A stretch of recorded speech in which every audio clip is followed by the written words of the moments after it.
వాళ్ళేమనుకున్నారు? మనల్ని వాళ్ళు ఈ గుడిసెలో ఉండమని చెప్తే ఇక్కడి నుంచి పారిపోతాం అనుకుంటున్నారా? అరే, మనమేమీ భయపడి ఇక్కడి నుంచి పారిపోయే రకం కాదు. మనం మన ముద్దులు మనవళ్ల కోసం ఏమైనా చేయగలం కదూ. అసలు వీళ్ళ అమ్మకి అర్థం కాదా ఏంటి? పిల్లలకి తాత నాయనమ్మల ప్రేమ కూడా ఎంతో అవసరమని కదా. ఇక ఈ వయసులో అయితే పిల్లలు తల్లిదండ్రుల కంటే ఎక్కువగా తాత నాయనమ్మలతోనే ఉంటామంటారు కదా నాన్నా. పదండి.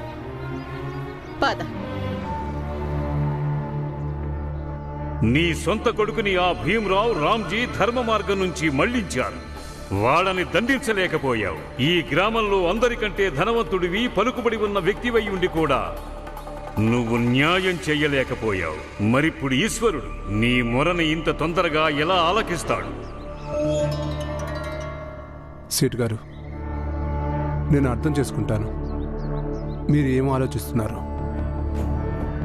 కానీ ఏమీ పాలుపోవడం లేదు. చేద్దామన్నా ఏం చేయాలో అన్ని రకాలుగా చేసి చూసాం. ఓ భీమరావు కూడా ఉండగా ఏమీ చేయలేకపోతున్నాం. ఆ భీమ్ చచ్చే రకం కాదు. ఎన్ని ప్రయత్నాలు చేసి చూసాం మనం. ధైర్యంగా ఉండండి సేటు గారు. భగవంతుడి సన్నిధిలో నిరీక్షణ ఉంటుంది, చీకటి ఉండదు. ప్రార్థన చేయండి, భగవంతుడు మనకు ఏదో ఒక అవకాశం ఖచ్చితంగా ఇస్తాడు. తప్పకుండా ఇస్తాడు.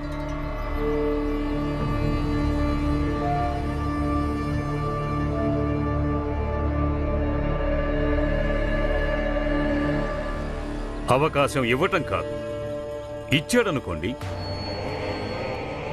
ఇక మనిషి కర్తవ్యం భగవంతుడిచ్చిన ప్రతి అవకాశాన్ని అర్థం చేసుకోవాలి, సద్వినియోగపరుచుకోవాలి. స్వామి, నాకేం అర్థం అవలేదు. వేగుల నుంచి సమాచారం వచ్చింది. భీమరావు వాళ్ళ అక్క అత్తమామలకి భీమరావు కుటుంబానికి మధ్య 3 రోజుల ఒప్పందం ఏదో కుదిరిందట. ఆ భీమరావు అక్క పిల్లలు వాళ్ళ అమ్మతో ఉండాలా, లేక వాళ్ళ తాత నానమ్మలతో వెళ్ళిపోవాలా అని. ఇక ఈ 3 రోజుల్లోనే మనం అవకాశం కల్పించుకోవాలి. మీరు మా అమ్మని ఇంట్లో నుంచి వెళ్ళగొట్టేశారుగా, మరి ఇక్కడికి ఎందుకు వచ్చారు? వెళ్ళిపోండి ఇక్కడి నుంచి. ఎలా వెళ్ళిపోతాము? మీరిద్దరూ మా మనవళ్ళు, మీరు మా రక్తం, ఇంకా మా ప్రాణం. మరి మీ ఇద్దరిని తీసుకెళ్లకుండా మేము ఎలా వెళ్తాం? అవును బాబు,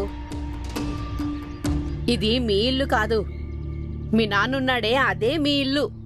లేదు, మేము ఇక్కడే ఉంటాం మా అమ్మ దగ్గర. మీ ఇద్దరు ఇక్కడి నుంచి వెళ్ళిపోండి. మీరిద్దరు ఇంకా చిన్నపిల్లలు. అన్ని విషయాలు మీకు ఇంకా అర్థం కావు నాన్న. మేం కూడా మీకు అర్థమయ్యేలా చెప్పలేము. మీ అమ్మని నేను కోడల్ని చేసుకుని తెచ్చుకున్నాను. దాన్ని మేము ఇంట్లోంచి ఎందుకు పంపించేశాము? దానికి ఏదొక కారణం ఉంటుంది కదా. ఆ విషయం మీకు అర్థమయ్యేలా చెప్పలేము. ఆ విషయం ఏంటో చెప్పొచ్చుగా. చెప్పు. ఏం చెప్పం? ఒకవేళ మీ నాన్నే బ్రతుకుంటే మీకు అన్నీ చెప్పేవాడు.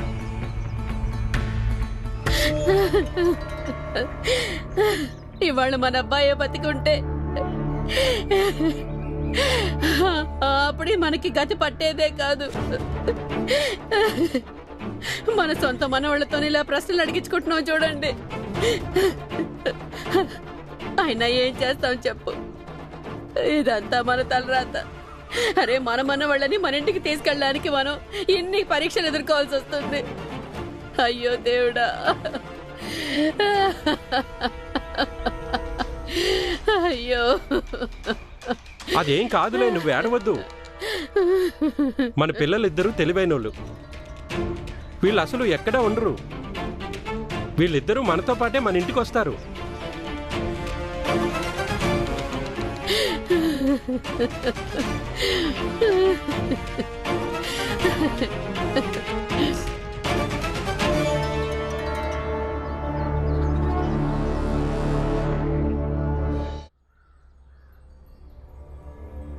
నువ్వెక్కడికి వెళ్తున్నావు?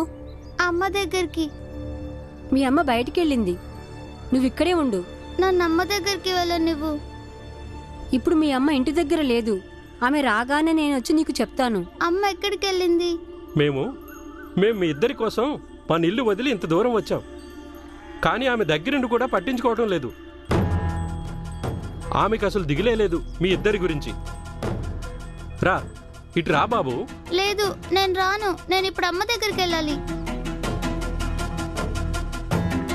సరే పదండి, మీ ఇద్దరికి బజార్లో మిఠాయిలు ఇంకా నారింజ తొనలు కొనిపెడతాను. రా, ఆలోచించొద్దు, రా. పద వెళ్ళు. పద పద పద, రా బాబు, వెళ్దాం రా.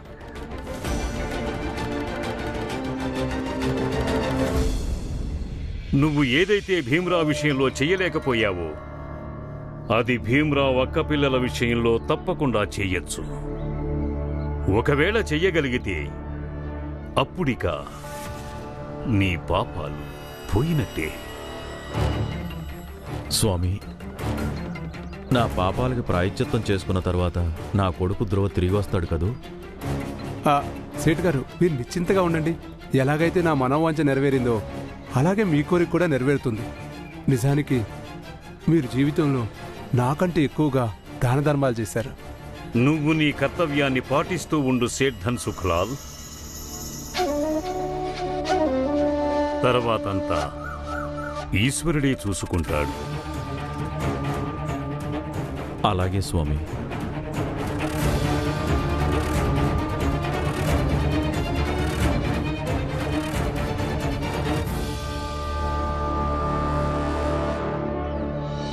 సరే, మీరిద్దరూ చెప్పండి, ఏమేం తింటారో అన్నీ కొనిపెడతాను. నాకు పప్పుండలు, నారింజ బిళ్ళలు, జిలేబీ ఇంకా మర్మరా లడ్డు కావాలి. సరే. అరే దామోదర్, వినాయక్ అయితే చెప్పాడు, ఇప్పుడు నువ్వు చెప్పు ఏం కావాలో. నాకేం వద్దు, నన్ను అమ్మ దగ్గరికి తీసుకెళ్ళు చాలు. అరే వెళ్దాంలే, కానీ ముందు ఏమైనా కొనుక్కో బాబు. సరే, నువ్వు మీ నాన్న వెంట వెళ్ళేవాడివిగా, అప్పుడు ఏమేం కొనుక్కునేవాడివి? నాన్న, నాన్న. దామోదర్, ఏడవటం వల్ల ఏం లాభం? పదండి, వెళ్ళి మిఠాయిలు కొనుక్కుందాం.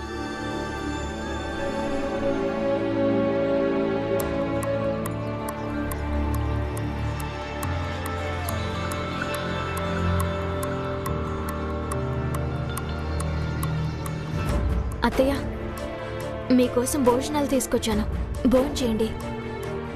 నేను తర్వాత పల్లెలు తీసుకెళ్తాను.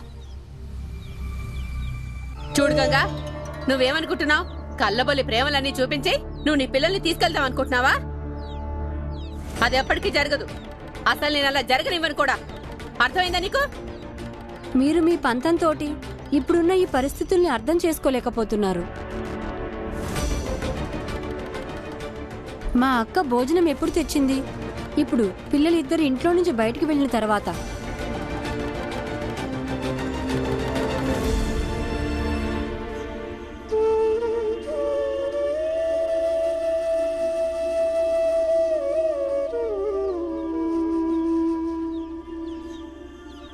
మీరు భోజనం చెయ్యండి.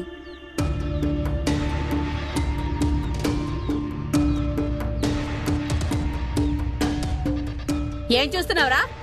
ఇదే చూస్తున్నాను. ప్రేమకి స్వార్థం తోడైతే ఎంతో భయంకరమైన కుట్రకు రూపుదిద్దుకుంటుంది. నాకు తెలుసు మీరు వినాయక్కి, దామోదర్కి తాత నానమ్మలు. అందుకే మా గంగా అక్క తన పిల్లల్ని ఎంతగా ప్రేమిస్తుందో మీరు కూడా మీ మనవలని అంతగానే ప్రేమిస్తుండొచ్చు. కానీ మీ ప్రేమకి స్వార్థం తోడయ్యేసరికి మీరిద్దరూ అతి ప్రేమ చూపిస్తూ కుట్రలు పన్నుతున్నారు. ఇక ఎప్పుడైతే కుట్రలు మొదలవుతాయో కపటము ఇంకా నటించడం మొదలు పెడతారు, మీ కన్నీళ్లులాగా.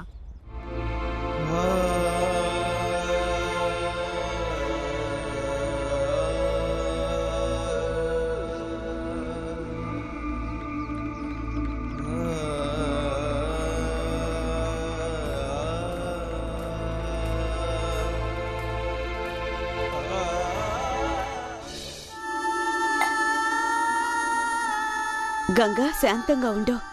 అమ్మా, ఇప్పుడు వాళ్ళ చిన్నపిల్లలు. ఇది చిరుతిళ్ళు తింటూ బొమ్మలతో ఆడుకునే వయసు. వాళ్ళకి వాటిని కొనిపెట్టి వాళ్ళని సంతోషపెట్టి వాళ్ళని వశం చేసుకుంటే ఏమంత కష్టమైన పని కాదు. లేదలా ఆలోచించొద్దు. చూడు, బాల్యం ఎప్పుడు కూడా తల్లి పక్షానే ఉంటుంది. నేను ఒప్పుకుంటాను. బాల్యం చంచలంగా ఉంటుంది, చాలా వస్తువులు వాళ్ళని ఆకట్టుకుంటాయి. కానీ గంగా, చివరికి పిల్లలు జోలపాట కోసం అమ్మ దగ్గరికే వస్తారు. వాళ్ళకి వాళ్ళ అమ్మ ఒళ్ళోనే నిద్ర పడుతుంది.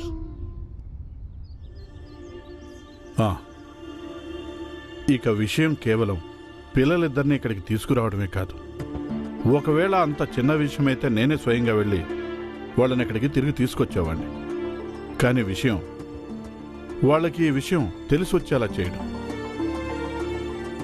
కొడుకు లేకపోయినా కోడలికి అత్తారింట్లో స్థానం ఉంటుందని. అందుకే గంగా, ఏదైతే అనుకున్నామో అది జరగనివ్వు. ఎందుకంటే ఈ సమస్య పరిష్కరించడం కంటే ఎక్కువ వాళ్ళిద్దరికీ వాళ్ళ తప్పు తెలిసి వచ్చేలా చేయడం చాలా అవసరం. గంగా అక్క, నువ్విక్కడ ఉండటం వల్ల మాకు ఏమీ ఇబ్బంది లేదు. కానీ నాకు తెలుసు, మేము ఎంత ప్రయత్నించినా కూడా నీకు మాత్రం ఈ నమ్మకం కలిగించలేము, ఈ ఇల్లు నీది కూడా అని. గంగా, చూడు తల్లి, వీళ్ళందరూ ఎలా చెప్తున్నారో అలాగే చెయ్యి. మెల్లమెల్లగా అంతా సర్దుకుంటుంది. భీమరావ్, భీమరావ్!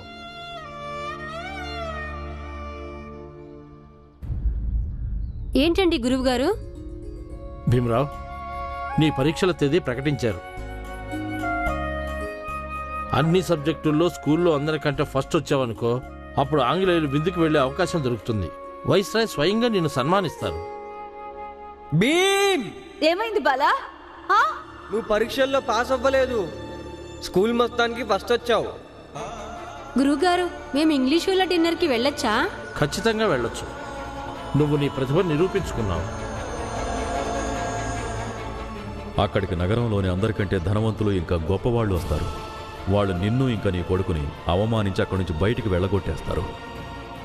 తీసుకోండి, తయారవ్వండి, లేకపోతే ఆలస్యం అయిపోతుంది. వెళ్ళండి. మనం ఎక్కడికి వెళ్ళడం లేదు.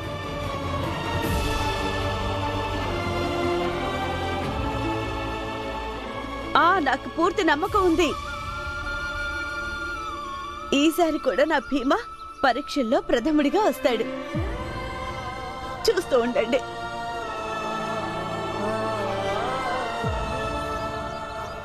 జాతి, ఇంకా జాతితో ముడిపడిన స్థాయి అడ్డం వచ్చింది. ఇంకా నేను అందరికీ చెప్తున్నాను, మన జాతి గురించి ఎవరేమైనా అనుకోని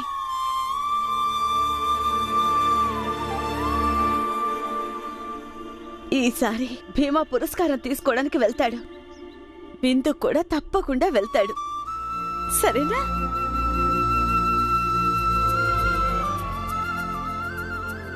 భీంబాబు, పరీక్షలకు సిద్ధం అవ్వు. ఈసారి నేను నిన్ను ఆపను. అలాగే విందుకు కూడా ఖచ్చితంగా వెళ్దాం. సరేనా భీమాబాయ్? గురువుగారు, అయితే పరీక్షలెప్పుడు? 20 రోజుల తర్వాత. సరే, నేను బాగా చదువుకొని పరీక్షలకి సిద్ధమవుతాను.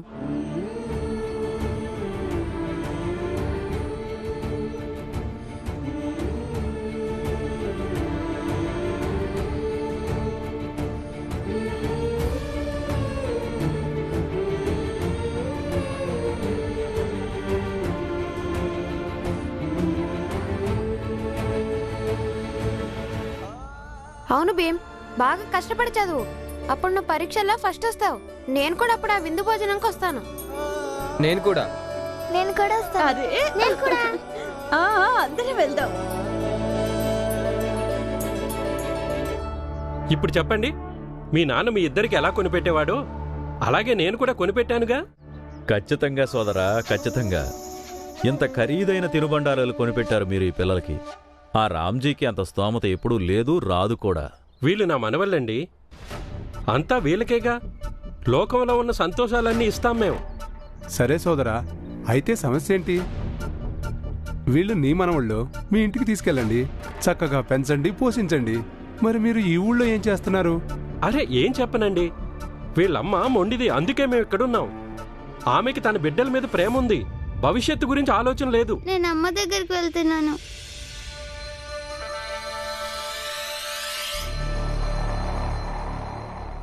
సోదర, ఎప్పుడు ఎలాంటి అవసరం వచ్చినా మమ్మల్ని పిలవండి. కానీ పిల్లల్ని మాత్రం ఆ తండ్రి కొడుకుల వలలో మాత్రం చిక్కనివద్దు మీరు. అమ్మా అమ్మా అమ్మా ఆగు ఆగు, ఏమైంది దామోదర్? అమ్మ ఎక్కడుంది మామా? బాబు, మీ అమ్మ ఇంటి దగ్గర లేదు.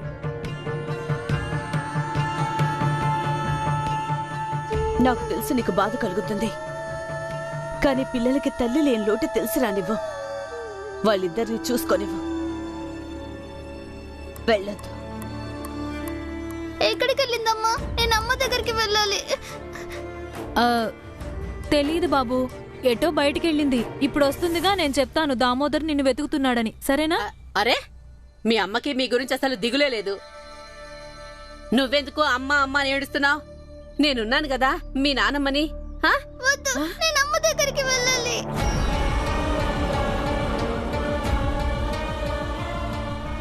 అమ్మా అమ్మా. దామోదర్,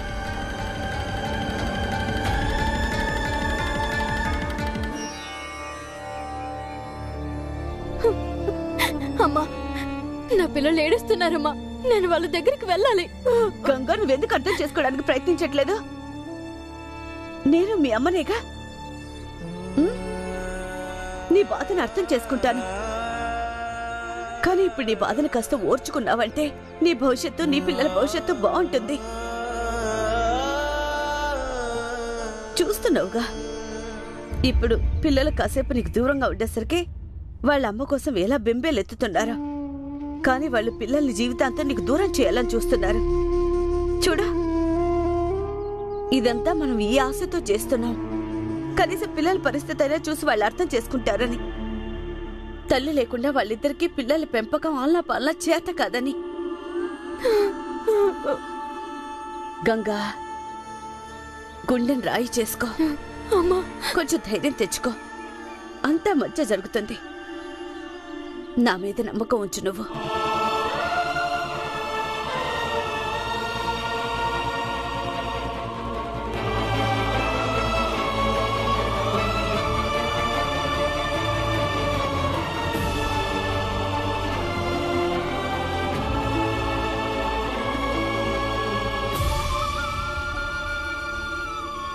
నా పిల్లలు తప్ప నాకింకా ఏమీ మిగల్లేదమ్మా. మా ఆయన నాతో కలిసి బ్రతికినంతకాలం ఎప్పుడు గొడవలు కొట్లాటలతోనే గడిచిపోయింది. ఇక ఎప్పుడైతే మా మధ్య సఖ్యత ఏర్పడుతుందో అప్పుడు నన్ను ఒంటరిగా వదిలేసి వెళ్ళిపోయాడు.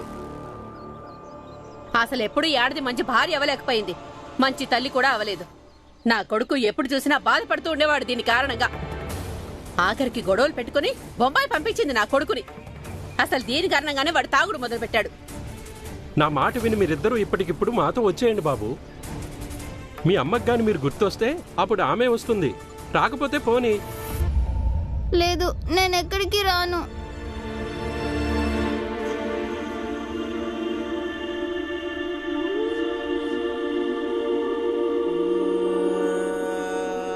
కానీ నేనెప్పుడు నా పిల్లలతో ఏది చెప్పలేదు.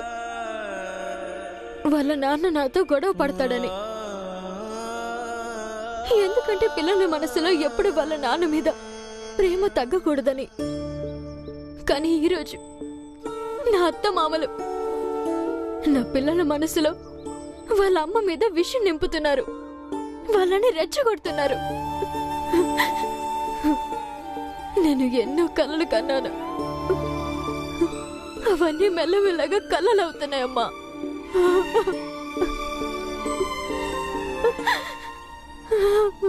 అక్క, నాన్న చెప్పాడు గతం విషయాల్ని వర్తమానంతో ముడిపెట్టడానికి ప్రయత్నం చేస్తే గనక అప్పుడు బాధే మిగులుతుందట. ఏదైతే గతించిపోయిందో దాన్ని తిరిగి తీసుకురాలేము. అందుకని ఇప్పుడు భవిష్యత్తు గురించి ఆలోచించు.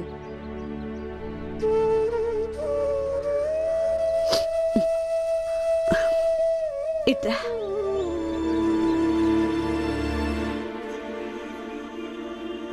భీమా, ఈ లోకంలో మగవాడికి ఆడదానికి ఇద్దరి సమస్యలు వేరు వేరు విధాలుగా ఉంటాయి.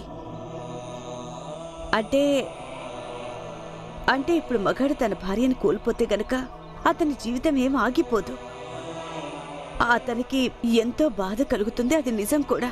కానీ నెమ్మదిగా అయినా సరే అతని జీవితం ముందుకు సాగుతుంది.